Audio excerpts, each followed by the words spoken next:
ভোটের আগের দিন রাতে বোলপুর লোকসভা কেন্দ্রের অন্তর্গত কেতুগ্রাম, সেখানে তৃণমূল কর্মী খুন। পুলিশের প্রাথমিক রিপোর্ট নির্বাচন কমিশনকে এবং যে রিপোর্টে পুরনো শত্রুতার কথা উল্লেখ করা হয়েছে। এখনো পর্যন্ত দুজন গ্রেফতার তৃণমূল কর্মী মিন্টু শেখ।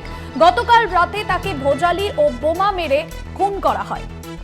কল্লোল মণ্ডল প্রতিনিধি রয়েছেন ফোন লাইনে। কল্লোল, পুলিশ এখনো পর্যন্ত প্রাথমিক যে রিপোর্ট দিয়েছে কমিশনকে, কি কি বিষয় সেখানে উঠে এসেছে?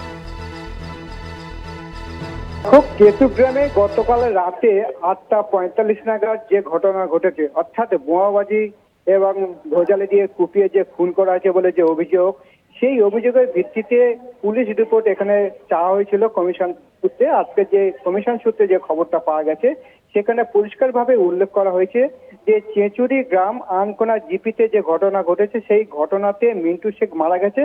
পুরনো এক শত্রুতার জেরেতে এই ঘটনা ঘটেছে বলে প্রাথমিক সূত্রে পুলিশ সেটা অনুমান করে রিপোর্ট কমিশনে পাঠিয়েছেন। এবং এই যে আঙ্গার শেখ, যার নামে অভিযোগ রয়েছে, সে আঙ্গার শেখ অভিযুক্ত, সে আগে আনারিল হয়ে কাজ করত এবং এই যে ঘটনা যখন যেদিন যাচ্ছিল, অর্থাৎ বাড়িতে করে যখন যাচ্ছিল, পিছন থেকে বোমা মারে বলে অভিযোগ এবং সেই বোমার আঘাতে তার ক্ষতবিক্ষত হয়। পরে ভোজালি দিয়ে তাকে কুপিয়ে মারা হয় এবং হসপিটালে নিয়ে যাওয়ার পথে সেখানে মৃত বলে ঘোষণা করা হয়। এই ঘটনায় এলাকায় উত্তেজনা রয়েছে। কমিশন সূত্রে যেটা খবর, তারা সেখানে কুইক রেসপন্স টিম সেখানে পাঠিয়েছে, সেখানে অতিরিক্ত পুলিশ মোতায়েন করা হয়েছে এবং এলাকায় যাতে নতুন করে অশান্তি যাতে না বাঁধে, তার জন্য তারা সচেষ্ট রয়েছে। একদমই, ধন্যবাদ জানাবো কল্লোল।